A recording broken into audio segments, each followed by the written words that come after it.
할렐루야. 아멘.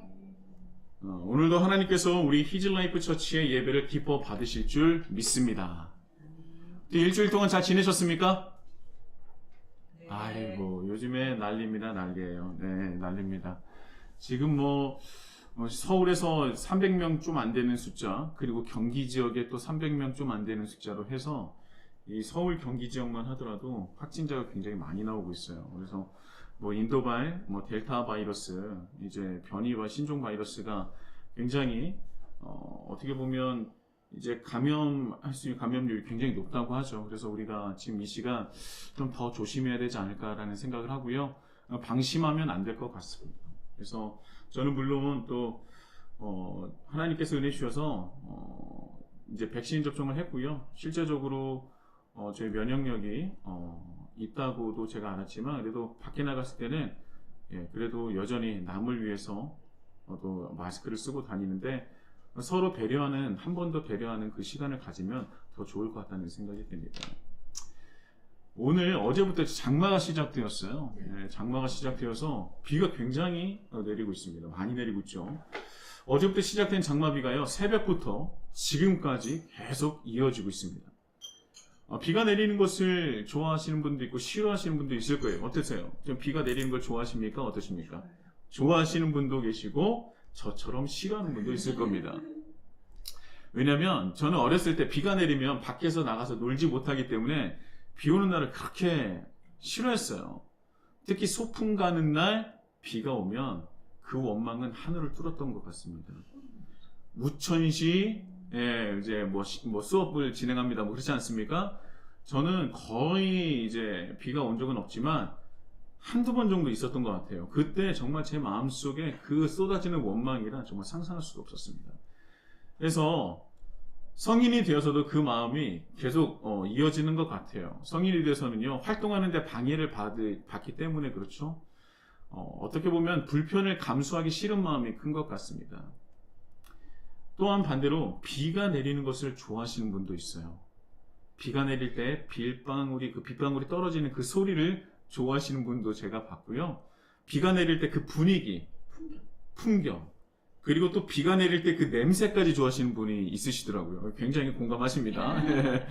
저는 비가 내리면 그 냄새가 나긴 하지만 그것이 좋다고는 생각해 본 적이 한 번도 없는데, 그 비가 내린 그 비 내음, 그리고 그 분위기, 소리, 이런 걸 굉장히 좋아하시는 분도 있다는 것을 제가 목회를 하면서 많이 보고 또 배웠습니다. 약간 센치해지는 약간 그런 분위기가 있는 것 같아요. 그래서 제가 아는 유명한 식당은요, 식당 외부에 창문이나 벽에 물이 흐르게 해서요, 식당 안에서 식사할 때는 밖에 비가 오는 것처럼 연출을 해놓은 곳도 있었습니다. 그러니까 밖에서는 햇볕이 쨍쨍히 비쳐도 식당 안에서는 약간 비가 내리는 그런 분위기를 연출하는 거예요. 참 저는 그래도 굉장히 좋은 생각이다라는 생각을 했던 적이 있습니다. 자, 비를 좋아하는 분도 있고요. 또 비를 싫어하는 분도 있습니다. 그리고 비가 오든 안 오든 상관하지 않는 분도 계실 겁니다. 그런데요, 이 비라는 것은 이 세상에 분명히 필요한 것 아니겠습니까? 그리고 이 메마르고 가뭄이 들 때는 이 비는 세상에 그 어떤 것보다 귀한 것이 돼요. 그래서 비라는 것은요, 우리가 싫어하든 좋아하든 이 세상에 꼭 필요하다는 것입니다. 코로나 팬데믹으로 또한 하나님을 떠나서 이 깨어진 세상은요, 지금 너무나도 메마르고 강팍하고 극심한 가뭄과 같은 그런 시기라고 생각을 해요. 그래서 이 시기에 가장 필요한 것은 무엇일까? 저는 단언하건대 저는 분명히 하나님의 사랑이라고 생각을 합니다. 하나님의 사랑이 그 어느 때보다도 필요하고 절실한 때가 바로 지금 이 시기, 우리가 현재 이 2021년 7월 4일 그리고 내일이면 7월 5일이 되겠죠. 하나님의 사랑은 늘 필요하지만 정말 더 필요한 시기, 아니 사람들이 더 필요로 하는 시기가 바로 이때지 않을까라는 생각을 합니다. 그래서 저는요, 하나님께 드리는 이 예배 시간, 너무나 메마르고 강팍하고 이 극심한 가뭄과 같은 정말 이 시대를 살아가는 우리도 똑같이 강팍해지고 메마를 수가 있거든요. 그래서 하나님께서는 우리가 또 우리 이 시간 주님께 간절히 예배를 드린다면 하나님께서는 주님의 사랑으로 성령의 담비와 같은 그 귀하신 은혜를 이 시간 주실 줄 믿습니다. 그래서 여러분들은요, 예배를 드릴 때 기대하셨으면 좋겠어요. 내가 세상에서 어려우면 어려울수록, 또 내가 이번 주에 참 힘든 일이 있으면 있을수록, 내 마음속에 고통과 염려가 있으면 있을수록 하나님께 드리는 예배를 기대하십시오. 하나님은 분명히 나에게 은혜를 주신다. 하나님의 사랑으로 나를 채워주신다. 그렇다면 반드시 우리는 다시 일어설 수 있을 것이다. 그 은혜가 우리 히즐라이프 처치 예배드린 이 시간에 하나님의 사랑의 은혜가 가득하기를 예수님의 이름으로 축복합니다. 자, 오늘부터는요, 이전에 말씀드렸었던 주님께서 가르쳐 주신 기도, 주의 기도에 대해서 시리즈 설교를 시작합니다. 우리가 1년에도요, 수십 번씩, 아니면 수백 번씩, 수천 번까지는 아니더라도 수백 번씩은 외워서 드리는 기도가 바로 주의 기도일 거예요. 주기도문이라고 얘기를 하죠. 그만큼 우리에게 익숙하고 또 주님께서, 예수님께서 직접 가르쳐 주신 기도니까 굉장히 우리는 중요하다고는 생각을 합니다. 주님께서 직접 가르쳐 주신 기도니까 매우 중요할 것이다. 매우 중요하다. 그래서 1년에 우리는 수십 번씩, 수백 번씩 주의 기도로 기도를 드리는 것이겠죠. 세례를 받는 분들에게 요한복음 3장 16절이나 주의 기도, 사도신경 이 세 개를 꼭 암송하라고 말씀을 하지 않습니까? 교육을 시키려요. 그만큼 중요하다는 것이죠. 네, 맞습니다. 우리는요, 이 주의 기도가 매우 중요하고 또 중요하고 또한 우리 신앙의 핵심이라는 것은 알고 있어요. 그런데 그렇게 중요하다고 생각할까? 중요하다고 생각은 하지만 정말 중요하다고 생각하는 것일까? 라는 생각을 한번 해봅니다. 우리는요, 옆구리 툭 치면요, 주의 기도는 그냥 줄줄줄줄 나옵니다. 그런데 주의 기도에 대한 의미를 말해보라고 하면요, 잘 몰라요. 하늘에 계신 이것이 어떤 의미이고 또 나라와 권세와 영광이 영원히 아버지께 있다. 일용할 양식을 주옵시고, 이런 한 구절 한 구절에 대한 뜻을 정확하게 알고 있느냐라고 한다면 그렇게 정확히 아는 사람들은 드물다는 거예요. 그래서 중요하다는 것은 알고 있지만 그 의미를 잘 모르기 때문에 정말 진심으로 우리 안에서 주의 기도가 중요하구나 라고 생각을 하지 못하고 살고 있는 것이 아닌가라는 생각을 합니다. 그냥 외우고 있는 거예요. 그 의미를 아는 사람은 거의 없습니다. 저 또한 마찬가지였고요. 저라고 크게 다르지 않습니다. 저도 이전에 섬기던 교회에서 주의 기도라는 성경 공부를 진행할 때 집중적으로 제가 열심히 연구하고 묵상하면서 공부했던 적이 있어요. 그리고 나서 정말 놀랐던 게 무엇이냐면 내가 이렇게 40년 가까이, 지금 40년이 넘었지만 이렇게 가까이 살아오면서 주의 기도를 수천 번 외웠을 텐데 그 의미를 목사인 나도 모르는데 성도들은 얼마나 알 수 있을까? 참 죄송하다는 생각이 참 많이 들었었습니다. 그래서 저라고 크게 다르지 않았어요. 그래서 이 주의 기도가 너무나 중요하구나 라는 생각을 하면서 나중에 개척을 하거나 이제 교회를 섬기게 될 때 이 주의 기도로서 하나님의 말씀을 전했으면 참 좋겠다라는 생각을 했었고요. 그게 바로 오늘이 시작이 된 것입니다. 여러분, 주로 주의 기도는 교회에서 언제 드립니까? 그렇죠. 예배 끝나고, 그리고 또 예배를 마칠 때 축도할 분이 없을 때, 그렇죠? 목사님이 안 계실 때 축도 대신에 주의 기도를 하기도 합니다. 그리고 예배를 마칠 때 방금도 말씀하셨고, 또 때로는 대표 기도자가 없을 때는 주의 기도로 대체하는 경우가 종종 있어요. 그리고 교회에서 회의나 모임을 시작하거나 마칠 때 주의 기도를 시작하거나 마칠 때가 있죠. 그리고 나서 언제 사용하나요?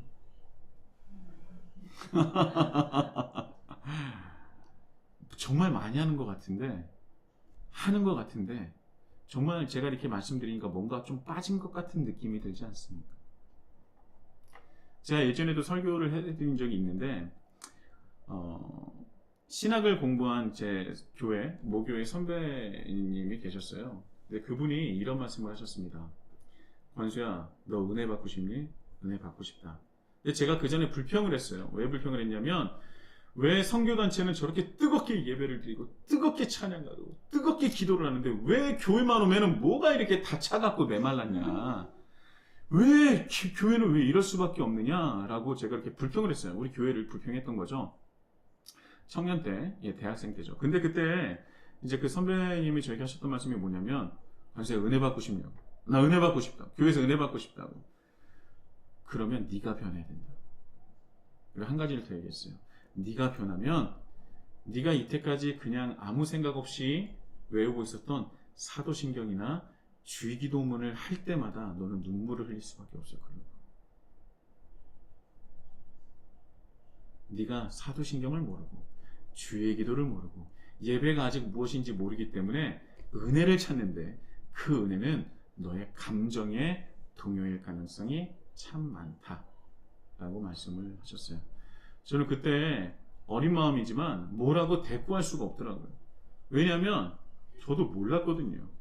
사도신경의 그 의미가, 주의기도가 의미, 주의기도의 의미가. 그래서 저는 신학하는 사람은 좀 다르네 라는 그런 생각을 했던 적이 있습니다. 자, 중요하다는 것은 알아서 예수님께서 우리에게 직접 가르쳐 주셨기 때문에 그 기도가 너무나 중요하다는 것을 알아서 우리가 외우고 또 하나님께 그것으로 기도를 드리긴 하지만 그 의미는 잘 모르는 경우가 참 많다는 겁니다. 그런데요, 주님께서 가르쳐 주신 기도는요, 우리가 하나님께 기도를 어떻게 드려야 하는지를 정확하게 그 방법을 알려주신 것이거든요. 그러니까 우리가 하나님께 기도를 드릴 때 주님께서 가르쳐 주신 그 기도를 따라서 기도를 해야 된다는 거예요. 기도로서, 하나님께 드리는 기도로서 완전한 모형을 우리에게 가르쳐 주신 것입니다. 그래서 우리는 그 기도를 따라서 하나님께 기도를 드려야 된다는 것이죠. 완벽한 기도와 완전한 기도를 우리에게 알려주신 거예요. 그렇다면 한번 생각해 봤으면 좋겠습니다. 우리의 기도는 주님께서 가르쳐 주신 기도를 따르고 있습니까? 아니면 조금 닮아 있기는 합니까? 아니면 크게 상관은 없습니까? 우리가 이제까지 하나님께 드리는 기도가 주님께서 가르쳐 주신 그 기도와 그 기도를 따르고 있습니까? 아니면 조금 닮아 있습니까? 아니면 크게 상관이 없습니까? 또 이런 분도 있더라고요. 기도하면 다 됩니까? 그러면서 기도 무용론을 말씀하시는 분도 있어요. 어차피 세상은 기도하는 대로 흘러가는 것이 아니라 세상이 이치에 따라 또 나보다 더 큰 힘을 가진 자의 뜻에 따라 돌아간다는 거예요. 그래서 기도를 해봐야 소용이 없으니 굳이 기도할 필요가 없다는 겁니다. 교회에서는 믿음으로 기도하면 된다고 하지만 기도대로 이루어지는 경우는 거의 없다 보니 기도 무용론에 빠지게 되는 것이죠. 그렇다면 저는 여러분들에게 묻고 싶어요. 정말 간절한 믿음으로 기도하면 정말 기도하는 대로 이루어집니까? 믿음으로 기도하면 정말 다 이루어지는 것입니까? 대답하기가 굉장히 어려울 거예요. 아니라고 하셨지만 아니라고 하면 믿음이 없는 것 같고 기다고 하면은 안 이루어진 게 굉장히 많으니까 이도저도 대답하기가 참 어려운 질문이 기도하면 다 이루어집니까? 라는 거예요. 대부분 이렇게 목사님이 이렇게 물어보면 아멘하고 화답하는 사람들이 대부분입니다. 그런데 정말 아멘인지는 생각해 봐야 돼요. 그 아멘이 내가 아멘을 크게 하면은 이제 내가 기도하는 것을 들어주시겠지라는 그런 마음도 또 있는 것 아니겠습니까? 제가 결론을 내려드리고 싶지만 그러면 설교를 바로 마쳐야 하니까 자, 이에 대한 건 천천히 나누기로 하고요. 자, 그러나 여러분도 이 부분에 있어서 신앙적으로 심각하게 고민하고 생각해 봐야 됩니다. 정말 간절히 기도하면 안 되는 것도 되는 것인지, 이제까지 기도한 것이지 이제까지 내가 기도했던 것이 이루어지지 않은 이유가 나의 믿음과 간절함이 부족해서 그런 것인지, 아니면 기도해도 될 것은 되고 안 될 것은 안 되는 것인지, 그렇다면 기도가 정말 필요한 것인지 아닌지 정말 여러 가지를 생각해보고 고민해 볼 수 있을 거예요. 그냥 아무 의미 없이 기도하기보단 또 주의 기도를 외우는 것보다는 심도 있게 한 번쯤은 신앙적으로 고민해보는 시간을 투자하는 것도 분명히 의미가 있다고 생각을 합니다. 자, 일단은요. 자, 여러분, 주의 기도는요, 우리가 정말 잘 알고 있는 산상수훈의 말씀 한복판에 기록되어 있습니다. 마태복음 5장부터 7장까지 산상수훈의 말씀인데요. 주의 기도는 6장에 딱 기록되어 있어요. 그래서 많은 신학자들은요, 산상수훈의 가장 핵심은 바로 주의 기도다라고 말을 하고 있는 것입니다. 저도 거기에 동의해요. 물론 5장부터 7장까지의 모든 말씀을 다 중요합니다. 산상수훈의 말씀은요, 예수님께서 하신 설교에 성경에 기록된 가장 첫 번째 설교예요. 첫 번째 설교는 아니지만 예수님께서 그 성경에 기록된 첫 번째 설교라는 것입니다. 그래서요, 저는 5장부터 7장까지의 모든 말씀을 중요하지만 단 하나도 빼놓을 수 없지만, 그런데 산상수훈 한가운데 주의 기도를 그 한복판에서 말씀하시고 기록된 것은 분명히 이유가 있다고 저는 생각을 합니다. 자, 오늘 말씀을 보면요, 예수님께서 온 갈릴리에 도로 다니시고 회당에서 가르치십니다. 바로 이때도 설교를 하셨겠죠. 바로 천국 복음에 대해서 말씀을 하셨다고, 선포하셨다고 얘기하는데요. 자, 여기서 천국이라는 것은 거듭 말씀드리지만 죽어서 가는 것을 말하는 것이 아닙니다. 아직도 마태복음에서 나오는 천국을 죽어서 가는 곳쯤으로 생각하시면 내가 정말 하나님을 믿는 사람이 맞나? 라는 생각을 하셔야 돼요. 여기서 말하는 천국은 죽어서 가는 것쯤이 아닙니다. 제가 다시 한번 말씀을 드립니다. 마태복음을 기록한 목적이 있어요. 당연히 성령께서 인도하셔서 말씀을 기록하였지만 사복음서 모두 하나님의 말씀을 기록한 것이죠. 그런데 그 안에서도 각 복음서를 기록한 그 이유가 있고 목적이 있다는 것입니다. 그 이유와 목적은 뭐냐? 또 그 각 복음서의 특징이 되기도 하는 것이죠. 가장 먼저 기록된 복음서는요, 마가복음으로 알려져 있죠. 신학적으로는 여러 의견이 있지만 대체로 마가복음이 가장 먼저 쓰여졌다고 알려져 있습니다. 마가복음은요, 사복음서 중에서 가장 분량이 적어요. 왜냐하면 가장 먼저 기록되었다는 증거의 하나이기도 한데요. 2000년 전에 예수님을 그리스도로 영접하는 사람들이 정말 폭발적으로 늘어납니다. 어마어마하게 늘어나요. 예루살렘 안에서 머물렀던 제자들이 스데반의 순교 이후에 세계 각곳으로 퍼져나게 되는데, 퍼져나가면서 그리스도인들이 순간적으로 여러 곳에서 폭발적으로 늘어나고 예수님을 구주로 영접하게 됩니다. 그래서 사람들이 너무나 늘어나는데 그들에게 복음을 온전히 전하는 것이 점점 어려워지게 되는 거예요. 그 수를 감당하기에는 제자들과 훈련된 사람들이 부족했던 것이죠. 그래서 이 복음을 효과적으로 빠르게 전할 수 있는 방법이 무엇이냐? 바로 글로써 예수님의 말씀을 전하는 것이었습니다. 그래서 마가가 베드로의 도움으로 마가복음을 기록했다고 알려져 있죠. 그래서 빠르게 준비를 해야 했기 때문에 분량도 적고요, 간결하면서 사복음서 중에서는 문체가 다소 투박합니다. 빨리 써야 했으니까 투박하기도 한 것이죠. 그래서 그 이후에 쓰여진 복음서들은 마가복음을 참고하여서 더 디테일하게, 더 자세하게, 그리고 마가복음에는 미처 기록되지 않았었던 예수님의 말씀이 추가적으로 기록되기 시작합니다. 그래서 점점 분량이 많아지게 되는 것이죠. 그래서 분량이 가장 많은 복음서는 누가복음이에요. 자, 그렇다면 오늘 우리 본문 말씀에 이 마태복음은 어떤 특징이 있느냐? 마태복음은요, 주로 유대인들에게 복음을 전하기 위해서 기록된 복음서입니다. 그래서 유대인 전도에 특화된 복음서라고 할 수 있어요. 유대인들이 듣고 보기에 거부감이 없어야 하고요, 또 이해가 잘 될 수 있도록 굉장히 마태가 신경을 쓴 복음서라는 것입니다. 이 유대인들은요, 매우 독특하지 않습니까? 유대민족은 지금도 그렇지만 2000년 전에도요, 여러 민족 중에서도 아주 독특하고 뛰어나기도 하지만 다루기가 매우 힘든 민족으로 알려져 있지 않습니까? 그래서 마태는요, 유대인으로서 유대인을 전도하기 위해서 유대인들에게 아주 최적화된 복음서의 필요성을 느꼈고 마태복음을 이제 쓰게 된 것입니다. 물론 성령께서 역사하신 것이죠. 한 가지 예를 들자면 유대인들은 신성 사문자라고 해서 신성하다고 여기는 것을 쓰지도 말하지도 않는 독특한 신앙을 가지고 있어요. 너무 거룩하고 신성해서 부족한 인간의 글이나 말로는 표현하면 안 된다는 것이죠.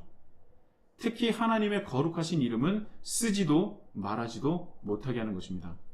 그래서 유대인들은요, 하나님의 이름을 쓰거나 말하지 못하니까 약간 우회해서 말하거나 쓰게 돼요. 그러나 그 말을 듣거나 보게 되면 유대인들은 서로 압니다. 아, 저 사람이 지금 하나님에 대해서 말씀을 하고 있는 거구나, 말하고 있는 거구나. 저렇게 우회해서 얘기하지만 유대인들은 자기 안에서 전통과 문화가 있기 때문에 그것이 의미하는 바를 정확하게 알 수 있었다는 거예요. 그래서 그걸 신성사문자라고 하는데요. 그래서 하나님이라는 거룩하신 이름을 문서에 기록하지 못하니까 유대인인 마태는 하나님을 하늘이라는 단어로 우회해서 기록한 거예요. 그래서 그것이 하늘나라라고 기록이 된 것이고, 그것이 영어로 The Kingdom of Heaven으로 번역이 된 것이고요. 그것이 우리나라 말로 번역될 때 천국으로 번역된 겁니다. 그러다 보니 이것이 어떻게 보면 죽어서 가는 천당쯤으로 생각을 하고 있는데 그렇지 않다는 거예요. 이 천국은 죽으면서 가는 곳이라고 생각하는 분들이 있는데요. 그렇다면 나머지 복음서는 어떻게 기록되어 있느냐? 여러분, 평행본문이라는 것이 있습니다. 이 평행본문이라는 것은 아주 쉽게 말하면 복음서에 똑같은 내용과 똑같은 말씀이 있다는 거거든요. 예수님의 공생애를 다룬 말씀이기 때문에 당연히 똑같은 말씀이 있지 않겠습니까? 자, 마태가 천국으로 기록한 말씀에 대한 다른 복음서의 평행 본문은요, 어떻게 기록되어 있느냐? 오늘의 본문 마태복음 4장 17절의 말씀을 보면요, 이렇게 나와 있습니다. 이때부터 예수께서 비로소 전파하여 이르시되 회개하라, 무엇이 가까이 왔느니라? 천국이 가까이 왔느니라 하시더라. 여기서 이제 천국이 가까이 왔는데 이제 우리가 다 죽을 때가 돼서 종말이 됐구나 라고 생각할 수도 있는데, 이 마태복음에서의 천국은요, The Kingdom of Heaven이에요. 그렇죠? 우리에게 아주 익숙한 것입니다. 그런데 마태복음 4장 17절의 평행 본문인 마가복음 1장 15절은요, The Kingdom of Heaven이 아니라 The Kingdom of God입니다. 이게 뭐예요? 하나님 나라예요. 하나님 나라입니다. 제가 이제까지 정말 너무나 많은 정말 시간을 통해서 여러분들에게 하나님 나라에 대해서 외쳤지 않습니까? 하나님 나라예요. 그 하나님 나라라는 것을 이 마태는 유대인들에게는 하나님 나라라고 얘기하면요, 유대인들이 그걸 보지 못합니다. 보는 즉시 덮었을 거예요. 그러니까 마태는 어떻게 했느냐? 그것을 The Kingdom of Heaven, 하늘이라고 얘기한 거예요. 하늘나라가 아니라 하나님 나라입니다. 그래서 우리는 하늘나라라고 생각을 하니까 우리가 죽으면 가는 곳으로 생각하는데 그렇지 않아요. 하늘나라, 하나님 나라.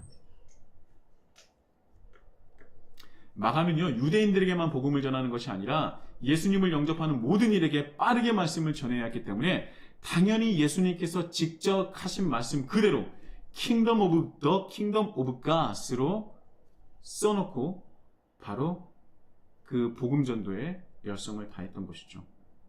하나님의 거룩하신 이름을 당연히 사용한 것이고요, 그것으로 복음을 전했던 것입니다. 그러나 마태는 유대인들을 위한 말씀을 기록했기 때문에 유대인들을 생각해서 그 불편해야 할 하나님의 이름을 사용하지 않고 하늘이라는 단어를 사용하게 된 것이죠. 여러분, 하나님 나라는요, 이때 당시에 유대인들에게 있어서는 가장 유행하는 단어라고 제가 말씀을 드렸었죠. 수많은 제국들에게 정말 오랜 기간 동안 식민지로 지배를 당하고 특히 신앙적인 문제로 다른 타 민족보다 더 많은 고통과 박해와 핍박을 당했어요. 유대인들은. 그러니까 유대인들은 속히 구약에서 선지자들을 통해서 예언하신 하나님 나라가 속히 이 땅에서 다시 회복하고 이루어지길 원하고 또 바랬던 것입니다. 그러니까 이 하나님 나라는요, 죽어서 가는 곳이 아니라 이 땅에 이루실 하나님 나라를 기다린 거예요. 그리고 한 가지 더 말씀을 드리자면, 유대 문화 속에는, 유대 전통에서는요, 내세적 사상이 거의 없습니다. 현세적인 사상이에요. 그들이 말하는 하나님 나라는요, 죽어서 가는 곳이 아니라 이 땅에 이루어지는 하나님 나라를 기다렸던 것입니다. 하나님의 말씀을 담은 성경은요, 죽으면 너는 천당에 갈 것이다 라는 말씀보다는 하나님께서 이 땅을 얼마나 사랑하시고 이 땅을 향한 계획에 어떤 것들이 있으며 그것을 이루어갈 믿음의 조상들을 찾으시는 모습을 우리에게 보여주시고 계시지 않습니까?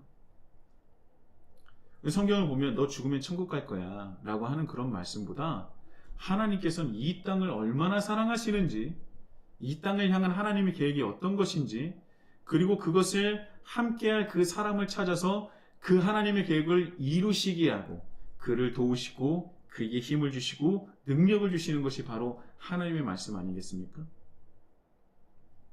에덴으로부터 시작한 그 하나님 나라는요, 인간의 죄로 인해서 깨어지고 또 깨어진 것이죠.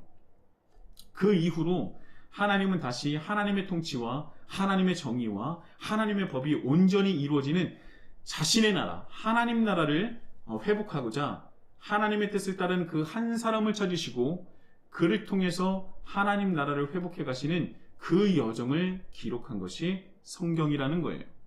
그러니까 우리는 성경을 볼 때 그런 마인드로 봐야 한다는 것입니다.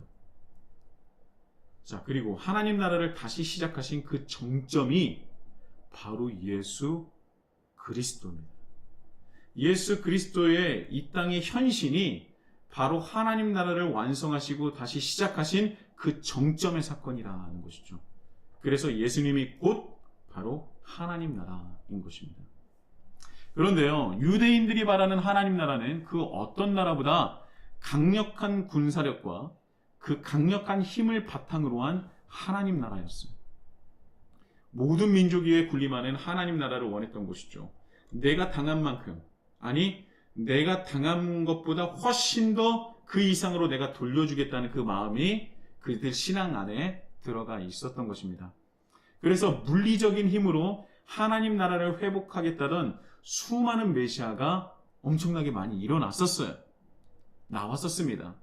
그리고 수많은 전쟁을 통해 결국은 수많은 피를 흘리며 다 실패를 했던 것이죠. 그러니까 예수님이 오시기 전에 수많은 메시아가 있었다는 거예요. 그리고 또 예수님께서 돌아가신 이후에도 또 다른 메시아가 나와서 그 물리적인 힘으로 이 땅에 일어나는 물리적인 힘으로 일어나는 다시 회복되는 하나님 나라를 위해서 열심히 싸웠던 사람들이 있었습니다. 그런 사람들은 다 실패한 거예요. 하나님 나라는 물리적인 힘으로 그런 강력한 군사력과 차세대 전투기나 무기로서 이루어지는 나라가 아니라는 것입니다.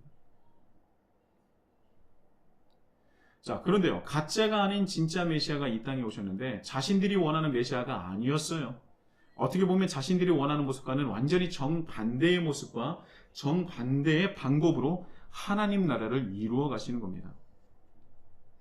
강력한 군사력과 힘이 아니라 제국을 무너뜨릴 강력한 차세대 무기가 아니라 힘없는 어린 양의 모습으로 희생제물로서 사랑을 가져오신 거예요.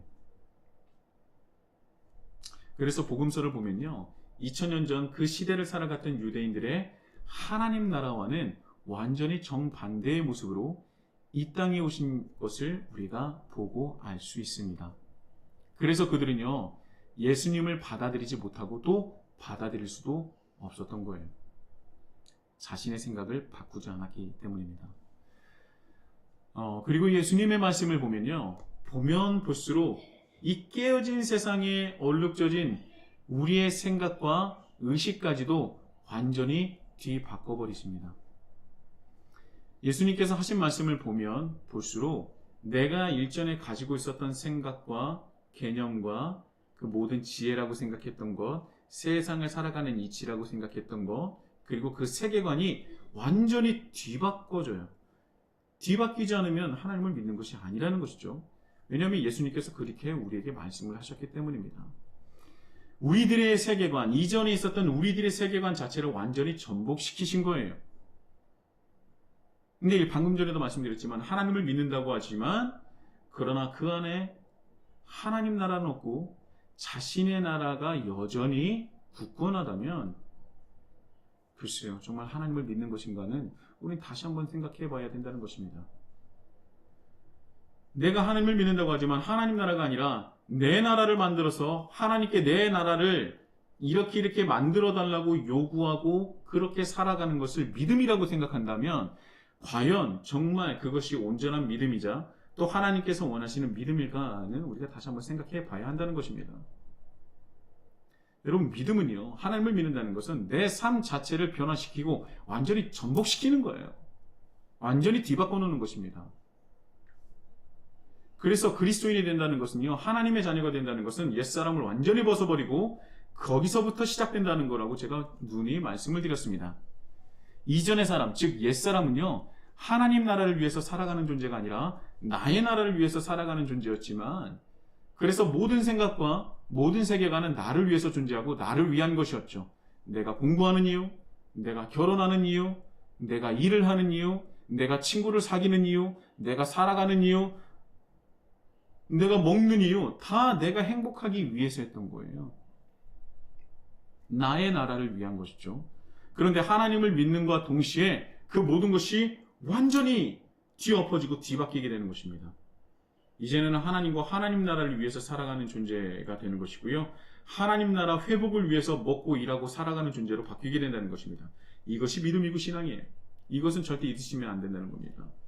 예수님께서 말씀하신 것을 하나하나 들여다보면 내가 생각했던 것과는 너무나 다른 세상을 말씀하고 계십니다. 너무나 힘들어요. 원수를 사랑하라. 하실 수 있겠어요? 못하죠. 이 한마디면요, 사람들이 내 원수가 누굴까? 근데 너무 많아. 너무 많아. 하물며 우리 가족 안에도 있어. 굉장히 어려운 겁니다. 용서하는 게 너무나 힘든 거예요. 이런 분들이 굉장히 많아요. 예수님께서 하신 말씀을 보면요, 이거를 지키라고 하시는 건지, 이건 무슨 말씀인지 도저히 감당하기 어려운 말씀이 너무나 많지 않습니까? 근데 예수님께서 말씀하셨다는 거예요. 제가 한 가지만 예를 들고 말씀을 마치도록 하겠습니다. 여러분, 우리가 이 복에 대한 개념이 있지 않습니까? 복에 대한 개념은 어떻게 생각하세요? 복. 여러분, 예수 믿고 복 받으세요, 구원 받으세요 라고 얘기하는데 거기서 말하는 복은 무엇입니까? 우리는 배워서 어느 정도 알지만 대부분의 사람들이 알고 있는 복은요, 성공과 승리예요. 남들보다 더 나은 삶을 복이라고 생각합니다.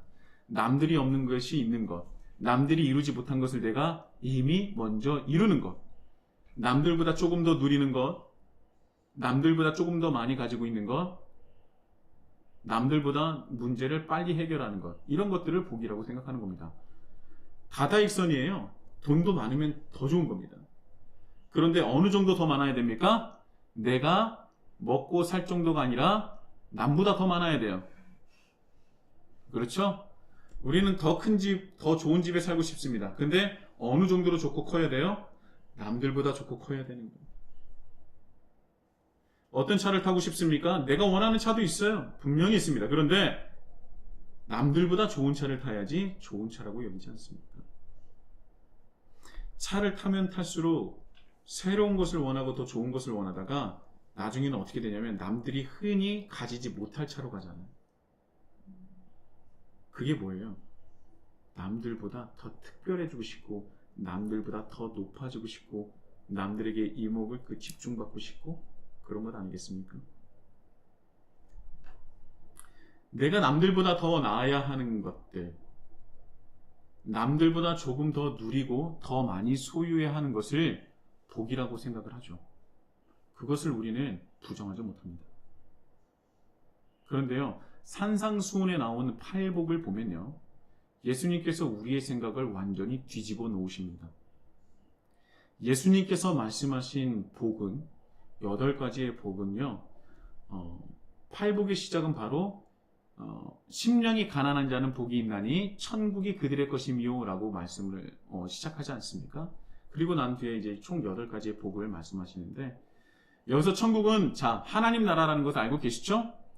마태복음 5장에 나오는 8가지의 복은요, 하나님 나라로 시작해서 하나님 나라로 끝이 납니다. 첫 번째의 복인 심령이 가난한 자, 그리고 8번째의 그 복인 의를 위하여 박해를 받는 자는 복이 있나니, 또한 그들이 무엇을 받을 것이라 그래요? 하나님 나라를 받을 것이다. 하나님 나라가 그들의 것이다 라고 말씀을 하고 있어요. 그래서 이게 바로 수미상관입니다. 그 의미를 강조할 때 사용하는 표현법 아니겠습니까? 그래서 이 팔복은요, 하나님 나라로 시작해서 하나님 나라로 마치는 거예요. 그래서 이 팔복은 모든 것이 어디 안에 있다고요? 하나님 나라에 포커스가 맞춰져 있는 겁니다. 예수님께서 말씀하신 거는요, 하나님 나라를 벗어난 것이 없어요. 모든 것은 하나님께서 계획하시고 이전에 에덴의 완벽한 하나님의 동산으로 하나님 나라로 다시 회복하는 것, 하나님의 정의와 하나님의 법과 하나님의 통치가 완벽하게 이루어진 그 하나님 나라를 이루는 것에 예수님은 모든 포커스를 맞추고 계셨다는 것입니다. 복도 마찬가지예요. 복도 어디를 향하고 있느냐? 바로 하나님 나라를 향하고 있다는 것입니다. 자, 그래서 이 복이라는 것은요, 하나님 나라로 시작해서 하나님 나라로 끝이 나는 것이죠. 복이 곧 하나님 나라인 것입니다. 그렇다면 하나님 나라는 어떻게 받을 수 있고 볼 수 있는 것입니까? 어떻게 해야 받을 수 있다 그래요? 심령이 가난해야. 여기서 가난하다는 것은 실제로 가난하다라는 것을 말을 해요. 진짜 가난하다는 겁니다. 이 가난한 자를 표현한 이 포토코스라는 그 헬라어는요, 그냥 가난도 아니고 처참한 지경의 가난을 뜻해요. 좀 부족한 사람이거나 조금 내가 버는 것이 좀 부족하다, 뭐 이 정도로 가난해. 좀 그렇지 뭐 이 정도가 아니라 처참할 정도의 가난을 표현할 때 쓰는 것이 바로 포토코스라는 것입니다. 그냥 그저 가난한 정도의 의미는요, 포토코스를 쓰지 않아요. 그래서 이 포토코스라는 이 단어를 썼다는 것 자체가 처참할 정도의 가난을 말하는 것입니다. 자, 근데 우리는 기도합니다. 하나님, 가난에서 벗어나게 해주세요. 근데 하나님은 말씀하십니다. 너는 가난해야 되는데. 굉장히 나의 그 개념과 완전히 부딪히지 않습니까? 이상하다. 난 이때까지 내 가난을 벗어나기 위해서 기도하고 또 헌금도 했는데 이게 뭘까? 그래서 팔복은 심령이 가난한 자로 하게 되면 이 가난한 자는 약간 우회해서 생각하고 그냥 넘어가는 거예요. 가난하면 안 되니까. 메시아만 오면 우리 가난이 끝나는 줄 알았는데 이 포토코스 이보다 더 간해지란 말인가? 유대인들이 2000년 전에 예수님의 말씀을 들었을 때 굉장히 큰 충격적으로 다가왔어요. 아니, 이보다 더 가난해지라고? 이보다 더 힘들어지라고? 이보다 더 가난해질 수가 있나? 사람들은요, 예수님에 대한 기대가 있었어요. 마태복음 4장 오늘 말씀이죠. 23절에서 24절에 보면요, 백성 중에 모든 병과 모든 약한 것을 고치셨다 그래요. 고통당하는 자, 귀신 들린 자 등등 다 고치시기 때문에 이분이 메시아구나 라는 것을 사람들이 인정하기 시작합니다. 왜냐하면 예언된 대로 그대로 이사야서에서 예언된 대로 그대로 모든 것이 이루어지고 있거든요. 그래서 이 유대인들은요, 자, 이제 메시아가 오셨다. 이제야 비로소 우리의 형편이 좀 나아지겠구나. 우리의 형편을 바꿔줄 분으로 생각했는데 예수님께서 뭐라고 말씀하시냐면 포토코스 더 처참해지도록 가난해야 된다 이렇게 말씀하시는 겁니다. 얼마나 억장이 무너졌겠어요. 그리고 우리도 한번 스스로를 돌아보면요, 여러분 우리 하나님 왜 믿습니까? 여러분 왜 믿어요? 그리고 하나님께 무엇을 구하고 기도하고 계십니까? 솔직히 말하면 내가 조금 더 나은 삶을 살기 위해서 그리고 내가 좋아하는 것과 내 계획과 내 뜻을 하나님께 구하지 않습니까? 그 누가, 하나님을 믿는다는 그 누가, 저를 포함해서 누가 더 가난하게 해달라고 기도하는 사람이 있겠어요? 없잖아요. 일단 나도 안 했는데 뭐 저도 하기 싫어요. 여러분, 종교를 가진 사람들은요, 왜 종교를 가졌느냐? 대부분 자신을 위해서 종교 생활을 하는 겁니다. 그런데요, 기독교는 타 종교와 달라요. 보다 나은 삶을 위해서 종교를 가지는 것이 아니라는 겁니다. 오직 하나님과 하나님 나라를 위해서 하나님을 믿고 따른다는 거예요. 다 모든 종교는요, 뭐 앞으로 이제 주의기를 하면서 다른 종교들도 좀 가끔씩 다룰 건데요, 다 결국은 나를 위해서요. 불교도 마찬가지고 이슬람교도 마찬가지고 모든 종교가 다 나를 위한 겁니다. 힌두교도 마찬가지고. 그런데 기독교는 나를 위한 종교가 아니에요. 하나님과 하나님 나라를 위한 종교라는 것입니다. 그래서 다른 거예요. 그래서 더 특별하고 그래서 능력이 있는 것입니다.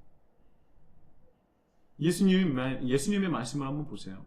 두 눈을 똑바로 뜨고 보셔야 됩니다. 진심을 하나님의 말씀을 보면요, 우리의 생각과 우리의 바램과는 너무나 다르다는 것을 우리가 알 수 있어요. 예수님께서 하신 말씀을 보면 그래요. 그런데 그 말씀을 우리에게 2000년이 지난 지금도 우리에게 지속적으로 말씀을 전하고 계신다는 것입니다. 왜냐하면 우리의 삶이 2000년이 지나도 뒤바뀌지 않았기 때문에 그래요. 아직도 여전히 나의 나라와 나의 의를 위해서 하나님께 요구하고 있지 않습니까? 2000년 전이든 2000년 후이든 똑같이 하나님께 요구만 하고 있어요. 나의 나라를 위해서. 여러분, 심령이 가난한 자는요, 두 가지 의미를 봐야 됩니다. 이 안에는 두 가지가 있어요. 심령을 뜻하는 푸뉴마와 가난한 사람을 뜻하는 이 프토코스인데요. 실제로 나에게 이 말씀은요, 실제로 나에게 물질이 있느냐와 없느냐의 그 문제가 아니라 그 물질을 어떻게 바라보고 있느냐에 초점을 맞춘 것이라고 봐야 된다는 거예요. 심령으로 표현한 이 푸뉴마는요, 인간 자신의 마음, 정신, 뜻, 나의 신념, 이런 것들을 뜻하는 거거든요. 즉, 어떻게 보면 자발적으로 내가 돈이 있다면, 물질이 있다면 자발적으로 재산을 포기하고 가난하게 된 사람을 얘기하는 거예요. 그래서 이 말씀을 성 프란치스코와 같은 수도사와 수도원 운동이 일어나게 된 배경이 되었던 겁니다. 이 푸뉴마가. 그래서 모든 것을 다 내려놓고 다 자발적으로 내가 가난하게 수도사 생활을 하게 되는 거예요. 그리고 깊은 곳에 가서 함께 모여서 무엇을 위해서 기도하는 겁니까? 하나님과 하나님 나라가 이 땅에 이루어지기 위해서 기도한다는 것이죠. 뭐 그 의미도 있겠지만 저는 이제 수도원에 들어가는 거는 좀 반대를 합니다. 어쨌든 하나님 나라를 만들어 가야 될, 이루어야 될, 하나님 뜻을 이루어야 될 사람들이 필요한데 너무 다 수도원으로 들어가면 어떻게 해요? 할 사람이 없어. 그러니까 거기서 들어가실 분들은 들어가시고, 그러나 대부분은 정말 세상 한복판에 들어가셔서 하나님 나라를 확장해야 되는 것이겠죠. 자, 여기서 간단하게 말하면요, 이 물질에 대한, 내가 가지고 있든 가지고 없든 이 물질에 대한 소유권에 대한 인식이라고 볼 수 있습니다. 그러니까 이 말씀은 나에게 물질이 있든 없든지가 중요한 것이 아니라 내 소유를 진정 내 소유로 보느냐 아니면 하나님의 것으로 보느냐의 문제라는 거예요. 현대적으로 적용해 본다면 내 손 안에 있는 물질이 내 것이 아니라 하나님의 것으로 생각하고 실제로 나를 위해서 쓰는 것은 프토코스, 정말 가난하게 사용한다는 거예요. 하나님을 믿는다고 해서 모든 것을 다 팔아가지고 정말 거지처럼 살라는 것이 아닙니다. 하나님과 하나님 나라를 위해서 나에게 주신 것이므로 하나님과 하나님 나라를 위해서는 써야 돼요. 아끼지 말아야 됩니다. 그러나 반대로 뭐예요? 내가 나를 위해서 쓰는 것은 프토코스하라는 거예요. 절제하라는 것이죠. 정말 가난하게 살아가라는 거예요. 그리고 네가 그렇게 살아가는 것을 걱정하지 말라는 거예요. 그 뒤에 보면 어떤 말씀이 옵니까? 하늘에 나는 새도 모든 생물들도 다 내가 먹이거늘 하물며 너일까 보냐, 그런 말씀이 이어지는 것 아닙니까? 제발 걱정하지 말라는 거예요. 그러니까 너희 손에 있는 건 누구의 것이다? 하나님의 것이다. 나에게 내 손에 물질이 있든 없든 이 모든 것들은 다 하나님의 소유라는 것을 인정하라는 거예요. 그리고 하나님의 것은 아끼지 말라는 겁니다. 그리고 나에게는요, 푸트코스 하라는 거예요. 여러분 생각해 보십시오. 자, 일단은 나에게 주신 물질은요, 하나님의 계획 가운데 또 그 계획을 위해서 주신 것이라는 내 신앙 고백이 있어야 된다 그랬죠? 그래서 하나님의 뜻을 따라서 사용해야 되는 거예요. 그것은 내 것이 아니에요. 물질이 있는 곳에 힘이 있다고 하는데 물질이 있는 곳에 힘이 있으면 안 된다는 겁니다. 그건 하나님의 나라가 아니에요. 그건 인간의 나라입니다. 나의 나라입니다. 나를 위해서, 내가 나를 위해서 다 쓰고 난 다음에 남은 것으로 하나님께 드리는 것이 아니라 하나님을 위해서 다 쓰고 남은 것으로 나를 위해서 써야 된다는 거예요. 그게 바로 심령이 가난한 자라는 것입니다. 쉽지 않죠. 우리의 삶을 한번 생각해 보세요. 정말 나에게 있는 것을 하나님과 하나님 나라를 위해서 사용하고 있습니까? 오히려 하나님 나라를 위해서 사용하는 것을 푸토코스로 사용하는 것은 아닙니까? 내 손에 있는 것을요, 우리는요, 하나님을 위해서는 푸토코스, 정말 가난하게 써요. 그리고 반대로 나에게는요, 굉장히 허풍대풍 쓰는 것입니다. 나는 이거를 누려도 돼. 나는 이 정도 해도 돼. 나는 그럴 자격이 있어. 근데 하나님은 그럴 자격이 없는 것으로 생각하는 것이죠. 하나님과 하나님 나라를 위해서 사용하는 건요, 푸토코스예요. 시간이나 물질이나 내 에너지나 내 모든 것들을 하나님을 향해서는 푸토코스입니다. 굉장히 가난하게 사용하죠. 처참할 정도로 너무나 가난하게 사용하고 있습니다. 그리고 나를 위해서는 조금만의 것만 있더라도 나에게 돌리는 것이죠. 그래서 하나님은 2000년이 지난 지금도 심령이 가난한 자를 기다리고 계십니다. 예수님의 말씀을 들여다보세요.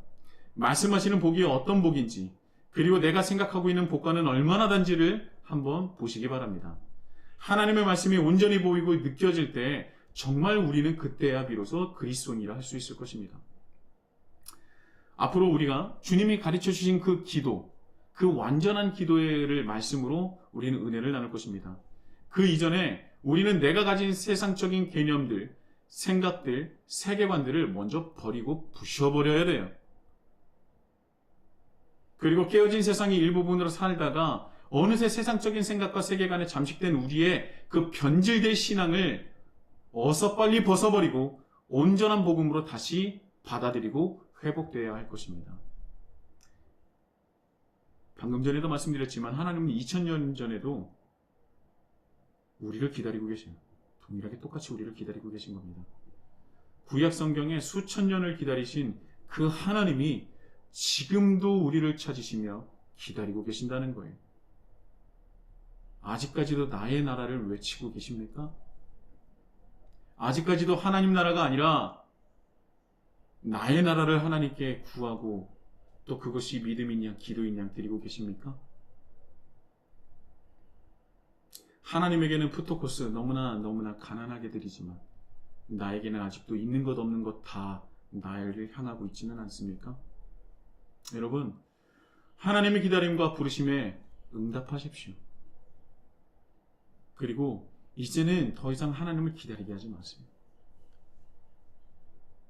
정말 복이 무엇인지를 생각하며 주님이 가르쳐 주신 그 기도를 따라서 온전한 그리스도인과 온전한 하나님의 백성이 되시는 우리 히즐라이프 처치가 되기를 예수님의 이름으로 축복합니다.